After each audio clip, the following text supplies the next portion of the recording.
अस्सलाम वालेकुम। आज का हमारा टॉपिक ऑफ डिस्कशन है Parkinson's disease. Parkinson's disease basically एक मूवमेंट डिसऑर्डर होता है और ये एक प्रोग्रेसिव एडल्ट ऑनसेट डिजीज़ होती है। बेसिकली पार्किंसंस डिजीज़ होती क्यों है? हमारे ब्रेन के अंदर एक डार्क एरिया होता है जिसको हम कहते हैं सब्सटेंशिया नाइग्रा। वो हमारे पास प्रोड्यूस करता है डोपामीन।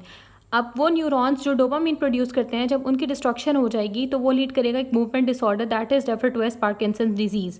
ये मोस्ट कॉमन न्यूरोलॉजिकल डिजीज़ होती है और इसकी जो कॉज होती है वो अननोन होती है। मोस्टली हम इसको ये कहते हैं कि जो इसकी कॉज होती है, टियोलॉजी होती है, वो जेनेटिक फैक्टर्स पे डिपेंड करती है। जेनेटिक फैक्टर्स में वो हमारे पास जीन्स जो कि इन्वॉल्व होते हैं in the production of dopamine, वो जो हमारे न्यूरॉन्स को एक्टिवेट कर रहे होते हैं, जो डोपामीन बना रहे होते हैं, उनकी म्यूटेशन हो जाते हैं, जिनमें हमारे पास most important pink one part in alpha synuclein gene होते हैं।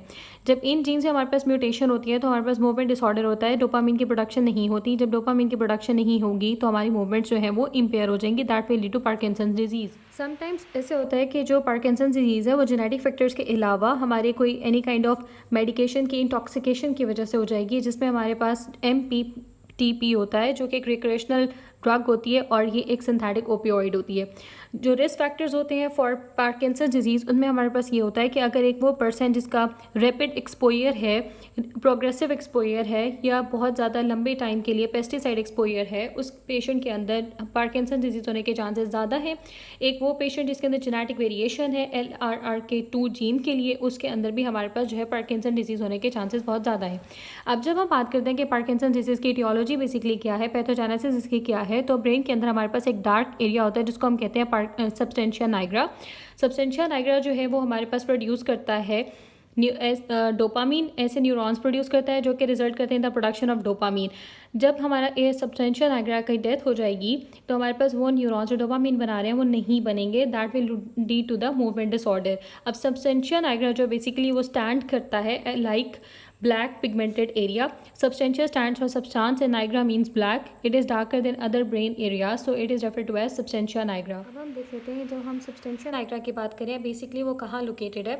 substantia nigra हमारे मिड ब्रेन की बोथ साइड पे लोकेटेड होता है और बेसिकली जो सब्सटेंशिया नाइग्रा है वो पार्ट ऑफ बेसल गैंग्लिया होता है और बेसल गैंग्लिया जो होता है वो हमारी बॉडी के मूवमेंट्स को कंट्रोल कर रहा होता है और उसका कनेक्शन होता है विद आवर मोटर कॉर्टेक्स। सो ये हमारे पास है मिड ब्रेन की दोनों साइड्स पे क्या मौजूद है, सब्सटेंशिया नाइग्रा मौजूद है। ये डार्कर एरिया है as compare to other areas of the brain और इसके अलावा ये पार्ट ऑफ बेसल गैंग्लिया है, कंट्रोल करता है movements of the body through connection with motor cortex. Parkinson's disease में होता क्या है, ये जो हमारा डार्कर एरिया है सब्सटेंशिया नाइग्रा, ये with the passage of time इसकी जो डार्कनेस है वो डिसअपेयर होना शुरू हो जाती है, यानी कि जो सब्सटेंशिया नाइग्रल न्यूरॉन्स होते हैं with the passage of time उनकी डेथ होना शुरू हो जाती है। जब उनकी डेथ होगी तो डोपामीन जो प्रोड्यूस करें वो डोपामीन की प्रोडक्शन नहीं होगी। नाउ फर्दर थोड़ा सा हम ब्रॉडली क्लासीफाई कर लेते हैं। अभी हमारे पास सब्सटेंशिया नाइग्रा है। सब्सटेंशिया नाइग्रा के फर्दर आगे 2 पार्ट्स होते हैं जिसको एक हम रेफर करते हैं एज पार्ट्स रेटिक्युलरिस और दूसरा हमारे पास होता है पार्ट्स कम्पैक्टा। जो पार्ट्स रेटिक्युलरिस होता है ये रिसीव करता है signals from other part of the brain और मोस्टली उसमें हमारा जो पार्ट इन्वॉल्व होता है स्ट्राइएटम। जो स्ट्राइएटम है वो हमारे पास एक स्ट्रक्चर है बाय द फॉर्म होता है by the combination of 2 structures that is putamen and caudate nucleus. ये हमारे जो रिसीव करेगा messages from different parts of the brain और उसके बाद उनको ट्रांसमिट करेगा to the thalamus via neurotransmitter that is gamma aminobutyric acid. Now अगर अब हम सब्सटेंशिया नाइग्रा के दूसरे पार्ट की पार्ट्स कम्पैक्टा की बात करते हैं तो पार्ट्स कम्पैक्टा जो होता है ये वो पार्ट होता है सब्सटेंशिया नाइग्रा का जो मोस्ट कॉमनली अफेक्टेड होता है in case of Parkinson's disease. इस पार्ट का काम क्या होता है, ये इम्पल्सेस को ट्रांसमिट करता है टू स्ट्राइएटम थ्रू नाइग्रोस्ट्राइएटल पाथवे और इससे हमारे पास रिलीज होता है एक न्यूरोट्रांसमीटर दैट इज डोपामीन जो कि मोस्ट कॉमनली इन्वॉल्व होता है, जिसकी प्रोडक्शन नहीं होती तो जो पेशेंट है वो पार्किंसंस डिजीज़ की तरफ मूव ऑन करता है।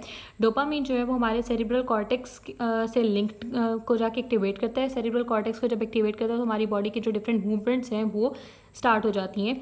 अब क्या होगा, जब हमारे पास ये डोपामीन की प्रोडक्शन नहीं होगी, सेरिब्रल कॉर्टेक्स को सिग्नल्स नहीं जाएंगे तो हमारी जो मूवमेंट्स हैं वो रिस्ट्रिक्ट हो जाएंगी। पेशेंट जो है वो हाइपोकाइनेटिक हो जाएगा, यानी कि लो मूवमेंट हो जाएगी। तो बेसिकली हमने क्या पढ़ा कि सब्सटेंशिया नाइग्रा का जो पार्ट्स कम्पैक्टा पार्ट है उसका सारा रोल होता है डोपामीन की प्रोडक्शन में। जब पार्ट्स कम्पैक्टा डैमेज होगा, डोपामीन की प्रोडक्शन नहीं होगी, सेरिब्रल कॉर्टेक्स की एक्टिवेशन नहीं होगी, हमारी मूवमेंट्स जो है वो इनिशिएट नहीं होंगी और जो पेशेंट है वो हाइपोकाइनेटिक होगा विद लो मूवमेंट्स होगा। That is a feature of Parkinson's disease. अब अगर हम थोड़ी सी clinical features of Parkinson disease की बात करें तो हमने बताया जो सब्सटेंशिया नाइग्रा है वो हमारी तमाम मूवमेंट्स ऑफ द बॉडी को जो है वो कंट्रोल कर रहा है थ्रू डोपामीन। अगर इसका डैमेज हो जाएगा तो हमारे पास सबसे पहले जो हमारी डिफरेंस देखने को मिलेगा वो हमारी मूवमेंट्स में होगा कि जो मूवमेंट्स हैं वो स्लो डाउन हो जाएंगी। तो यही बात मैंने लिख भी दी कि substantial nigra plays a vital role in 5 movements of the body. Its damage will lead to the appearance of symptoms. ठीक है, उन सिम्टम्स में हमारे पास सबसे पहला जो सिम्टम अपेयर होगा वो होगा ट्रेमर। ट्रेमर जो है ये हमारा एक रेस्टिंग ट्रेमर होगा और इसकी करेक्टरिस्टिक क्या होगी, ये पिल रोलिंग ट्रेमर होगा। तस्बीह के दाने की तरह जो है ना पेशेंट को ट्रेमर होगा। इंडेक्स फिंगर और थंब के दरमियान में ये ट्रेमर जो है ना वो ज़्यादा फील होगा। ये रेस्टिंग ट्रेमर होगा। जैसे ही पेशेंट अपनी नॉर्मल डे एक्टिविटी को इनिशिएट करेगा तो ये ट्रेमर डिसअपियर हो जाएगा। Involuntary shakiness is a tremor. अब तक हमने पहला क्या पढ़ा, clinical feature tremor. Now second one clinical feature is rigidity. Rigidity जो होती है वो हमारे पास क्यों होगी, हमारे जो मसल्स हैं उनकी एक्टिविटी लॉस हो जाएगी। जब एक्टिविटी लॉस होगी तो मसल्स रिजिड होना शुरू हो जाएंगे with the passage of time और उन हमारे पास एक कॉक व्हील टाइप रिजिडिटी आएगी। कॉक व्हील टाइप रिजिडिटी को आप इस तरह एक्सप्लेन करेंगे कि लाइक अगर वो पेशेंट जिसको पार्किंसन डिजीज़ हुई भी है, फॉर एग्जाम्पल आप उनका फोर आर्म मूव करना शुरू करते हैं, फोर आर्म को फ्लेक्स करना स्टार्ट करते हैं, तो ऐसे फील होगा कि जैसे थोड़ी सी मूवमेंट होती है फिर हिंड्रेंस आती है, फिर थोड़ी सी मूवमेंट होती है फिर हिंड्रेंस आती है। That is cog wheel rigidity. Muscle की स्टिफनेस आपको फील होगी जिसकी वजह से मूवमेंट डिसऑर्डर्स हो रहे होंगे। इसके अलावा जो with the passage of time muscle rigid हो जाएगा तो पॉस्चर भी चेंज हो जाएगा, स्टूप पॉस्चर हो जाएगा। जब मसल्स की फ्लेक्सिबिलिटी, मसल्स की रिजिडिटी लॉस होगी तो हमारा जो फेस है वो भी एक्सप्रेशनलेस होना शुरू हो जाएगा। फेस की क्रीजेस जो हैं, एक्सप्रेशन की क्रीजेस जो हैं वो with the passage of time loss होना शुरू हो जाएंगी। That will lead to the expressionless face. इसके साथ ही मूव ऑन करते हैं नेक्स्ट क्लिनिकल फीचर के ऊपर, that is bradykinesia, slow movement. इसका मैंने आपको बताया कि जब पार्ट्स कंपैक्टा इफेक्टेड होगा, डोपामिन की प्रोडक्शन नहीं होगी, सेरेब्रल कॉर्टेक्स मूवमेंट को इनिशिएट नहीं कर सकेगा, that will lead to hypokinesia, that is low movement, lessen movement. With the passage of time जो है ये स्लो मूवमेंट लीड करेगी towards no movement at all, that is akinesia, resulting in difficulty in initiating movement as I have told you.